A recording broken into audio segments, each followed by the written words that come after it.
जय हिंद। देखिए, सारे स्टूडेंट के लिए, जो भी रेलवे के स्टूडेंट है, उनके लिए एक आवश्यक सूचना है। आपकी सारी मांगों को रखा गया है। हम आपकी सारी दुविधाओं को अब क्लियर करते हैं। देखिए, 28 जनवरी को किसी भी तरह के किसी भी प्रोटेस्ट में आप हिस्सा न लें, ये आपके लिए गलत साबित हो जाएगा। हम आपकी सारी समस्याओं को एक एक करके सिलसिलेवार तरीके से बताते हैं। देखिए, अभी एक वीडियो आया, बिहार के पूर्व उप मुख्यमंत्री जो सुशील मोदी जी थे, उन्होंने कहा कि वो रेलवे मंत्री से बात किए, वो स्टूडेंट के मांग पे सहमत है। और आरआरबी रेल मंत्री भी इस बात से सहमत है कि वो 20 गुना रिजल्ट देंगे, अर्थात ओरिजिनल जो नंबर रिपीट नहीं करेंगे, यूनिक नंबर जो दिए जाएंगे, अर्थात 3.5 लाख और लड़कों को जोड़ा जाएगा। एनटीपीसी वालों की समस्या खत्म। ग्रुप डी वालों की जो समस्या थी, उनके लिए सीबीटी 2 को जो अचानक जोड़ा गया था, उस पर भी वो सहमत हो गए, इसे भी हटा देंगे वहां पर। इस पर प्रधानमंत्री का भी इंटरफेरेंस था, जिस वजह से ये आसानी से हुआ। अब बातों को समझिए, इसमें गलती रेल मंत्री या प्रधानमंत्री की ओर से नहीं थी, इसमें गलती आरआरबी की ओर से थी। आरआरबी को स्टूडेंट की समस्याओं से मतलब नहीं था, और आरआरबी भी कुछ चीजों से जूझ रही थी। उसको इतने बड़े एग्जाम को कंडक्ट कराने के लिए कोई कंपनी जल्दी नहीं मिल रही थी। लेकिन कुछ लोगों का कहना है कि ये राज्यों में हो रहे चुनाव के मद्देनजर ऐसा डिसीजन लिया है, ये गलत है। देखिए, ये किसी टीचर या स्टूडेंट का स्टेटमेंट नहीं है, ये पॉलिटिकल मोटिवेटेड स्टेटमेंट है। हम बताते हैं क्यों ऐसा नहीं होगा, रेलवे को अपनी बात क्यों माननी पड़ेगी। क्योंकि ये जो संशोधन और कमेटी बनाई गई है, और ये जो डिसीजन लिया गया है कि 20 गुना रिजल्ट और सीबीटी 2 ग्रुप डी से हटाया जाएगा, ये रेल मंत्री का डिसीजन है, और इसमें पीएमओ इन्वॉल्व है, न कि आरआरबी का। अगर आरआरबी का रहता तो आरआरबी मनमानी करती, लेकिन उसके ऊपर पीएमओ का डेडलाइन है। पीएमओ जिस डेट को दे दी, उसको हर हाल में मानना है। इसलिए आपकी हर मांग को मान लिया गया है। आप किसी भी तरह का कल कोई प्रोटेस्ट नहीं करेंगे, क्योंकि जब आप प्रोटेस्ट करेंगे तो उसके बीच में कोई दूसरा आदमी भी आके वायलेंस कर देगा। आरा में जो ट्रेन जला दी गई, या फिर गया में ट्रेन जला गई, क्या विद्यार्थी कह सकता है कि उसके आड़ में किसी दूसरे ने नहीं किया हो? करेगा कोई भी? भुगतेंगे स्टूडेंट। आपके लिए हम खड़े हैं बाबू। आपकी हर मांगों को हम शुरू से ही उठाते हैं। लेकिन जब हम वहां जाते हैं मंत्रालय में बात करने के लिए या बोर्ड ऑफिस में बात करने के लिए, तो वहां हम क्या जवाब देंगे किसी हिंसा का? वो यही पूछेंगे ना, जब बातें मान ली गई है तो आप क्यों हिंसा कर रहे हैं? तो इसलिए आप कल किसी भी तरह का, एक कह रहा है कोई भारत बंद होगा, क्यों भैया? आपकी स्टूडेंट की मांग हो गई, खत्म कहानी। अब आप पढ़ाई पे ध्यान दीजिए, ऐसे किसी भी और फेक न्यूज अफवाहों पे ध्यान नहीं दीजिए। कुछ भी जो यूट्यूब वाले हैं कुछ भी लिख देते हैं, ऐसे चीजों से आप बचिए। किसी भी डिस्ट्रिक्ट का कोई भी लड़का कल कोई भी प्रोटेस्ट या वायलेंस नहीं करेगा। हम कोई भी शिक्षक, हम हो या कोई टीचर, सारे टीचर परेशान हैं कि कल के प्रोटेस्ट को कैसे भी रोकिए। सारे टीचर से भी कहते हैं कि आप लोग तत्काल वीडियो रिलीज कीजिए कि कल कोई भी स्टूडेंट किसी भी डिस्ट्रिक्ट का हो।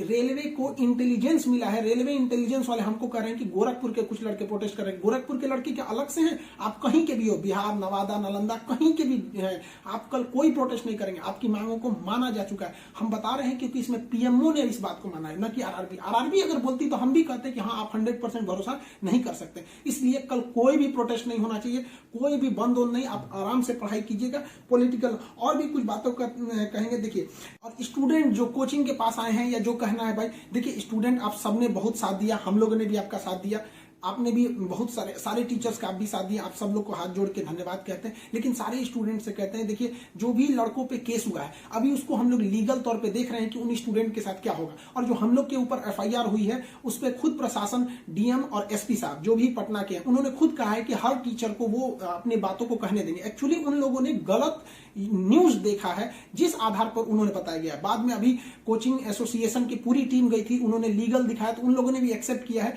कि वो हम बातों को समझेंगे। जब हम लोग वहां बातें करेंगे तो बताएंगे। आगे हम लोग पे क्या एक्शन लिया जाता है वो हम आपको बताएंगे। हम आपके साथ हैं, आप लोग हमेशा रहिए। आप लोग के देखिए, हम आपकी हर बात को उठाते हैं। लेकिन अभी हमारे ऊपर सबसे बड़ी जिम्मेदारी है कि 28 तारीख को कुछ नहीं होना चाहिए। क्योंकि अगर 28 तारीख को कुछ होगा तो फिर हमको जवाब देना ही नहीं बन पाएगा, क्योंकि आपकी हर बातों को मान लिया गया। हाँ, हमारी गिरफ्तारी या किसी टीचर की गिरफ्तारी होगी कि नहीं होगी, एफआईआर वापस होगा कि नहीं होगा, ये सारी चीजें जब हम वहां बैठेंगे प्रशासन पे, जो डिसीजन होगा हम आपको बता देंगे। वरना फर्जी न्यूज पे आप लोग ध्यान नहीं देंगे। आप बाबू बात समझिए, इतना प्रेशर है। हमारे घर के लोग, हमारी मम्मी परेशान है। अगर आप कल को अगर प्रोटेस्ट कर देते हैं या कुछ भी, तो हम अपनी मम्मी को समझाने में परेशान होंगे। एक फैमिली, बताइए हम लोग की फैमिली के ऊपर क्या गुजरता होगा। आप समझिए इस चीज को। हम इसलिए फिर हर स्टूडेंट को हम हाथ जोड़ते हैं, बाबू हम ठीक हैं फिलहाल। अगर पुलिस कुछ भी कार्रवाई करती है हमारे ऊपर, हम आपको बताएंगे, ठीक है? ऐसा नहीं है, पुलिस प्रशासन भी पढ़ी लिखी होती है। ऐसा नहीं है कि जो वहां पे बैठे हैं वो आपकी तरह स्टूडेंट नहीं रहे होंगे, वो भी समझते हैं, उन लोग की जिम्मेदारी। बताइए पटना के डीएम और एसपी साहब की इसमें क्या गलती थी, लेकिन प्रेशर तो उनके पास है कि आप लॉ एंड ऑर्डर को मेंटेन कीजिए, तो वो लोग भी इसको कर रहे हैं। उन लोग के पास जैसा डिसीजन होगा हम आपको बताएंगे। और हाँ, ये बात हम हमेशा कहते हैं कि जो रेलवे बोर्ड बनाया गया वो इलेक्शन से मोटिवेटेड नहीं है, ये पीएमओ के इंटरफेयर के बाद इसे बनाया गया है। हम आप सारे स्टूडेंट जो हमारे साथ खड़े हैं, हम आप सबको भी हम कहते हैं आप लोग को धन्यवाद, और प्रशासन को भी कहते हैं कि देखिए अगर हमारे नाम से कोई आईडी बनी है तो वो हमारी नहीं हो सकती। अगर कोई बराक ओबामा के नाम से आईडी बना के कुछ बनाता है तो उसमें बराक ओबामा को आप अरेस्ट या एफआईआर नहीं कर सकते, तो आप पहले उसकी सत्यता की जांच कीजिए। रही बात खान सर का नाम क्यों आ जाता है, तो ये भैया एक बात बताओ कि विद्यार्थी का इशू रहेगा, टीचर का नाम नहीं आएगा। हाँ, आप पूजा करिएगा और गणेश जी का नाम नहीं होगा, कोई भी पूजा करिएगा सबसे पहले वहीं से शुरुआत होती है। तो आप कश्मीर से कन्याकुमारी तक हर स्टूडेंट से पूछिएगा, उनके इशू में हम साथ रहते तो हमारे लिए खड़े रहेंगे वहां पर। तो इसलिए इसको भी समझिए वहां पे। और स्टूडेंट से भी कहते हैं देखिए हम आपकी बातों को ले, हम अपना सब कुछ दाव पे लगा दिए, लेकिन हमको इससे हम आखिरी सांस तक स्टूडेंट के लिए रहेंगे। हम बाजी लगा देंगे अपनी जान की जब जब बात आएगी हिंदुस्तान की। तो कल बात हिंदुस्तान की है, हाथ जोड़ते हैं, कल कोई लड़का प्रोटेस्ट में भाग न ले प्लीज कहते हैं। और हर टीचर से कहते हैं आप जहां भी हैं, कश्मीर से कन्याकुमारी तक हैं, अरुणाचल प्रदेश से गुजरात तक हैं, हर टीचर अपने स्टूडेंट को समझाए कि कल किसी भी तरह का प्रोटेस्ट न हो, वरना स्टूडेंट के आड़ में कुछ उपद्रवी लोग आके तोड़फोड़ मचा देंगे और बदनाम होंगे स्टूडेंट, और हम लोग कहलाएंगे शिक्षा माफिया। जो गरीब बच्चे हैं उनको हम लोग आज भी फ्री में पढ़ाते हैं, विकलांग बच्चों से हम लोग फीस नहीं लिए हैं, लेकिन फिर भी हम लोग को माफिया कहा जाता है। और कल को अगर कोई प्रोटेस्ट में कुछ हो गया तो हम लोग को तालिबानी कहने लगेगा सब। तो बताइए क्या ये अच्छा लगेगा?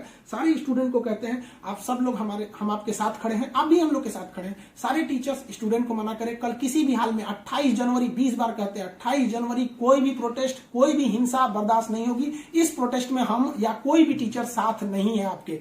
28 जनवरी का प्रोटेस्ट किसी भी स्टूडेंट या टीचर का नहीं है। बस हम बता दिए आपको, पढ़ाई कीजिए और आपका जो रेलवे बोर्ड बैठी है वो डिसीजन लेगी, क्योंकि इसमें पीएमओ, रेल मंत्री और प्रधानमंत्री भी इन्वॉल्व है। जो गलतियां हुई थी आरआरबी से हुई थी, आरआरबी को इसमें साइड कर दिया गया। हम उम्मीद करते हैं कि हमेशा हम आपके लिए खड़े रहें, कल आप हमारे लिए भी खड़े हो जाइए। 28 तारीख को शांति बनाए रखिए। हाथ जोड़ रहे हैं आप सभी लोग से, मिलेंगे जैसी सूचना होगी आगे, प्रशासन हम लोग पे क्या कार्रवाई करता है इसकी भी हम आपको सूचना देंगे। जय हिंद।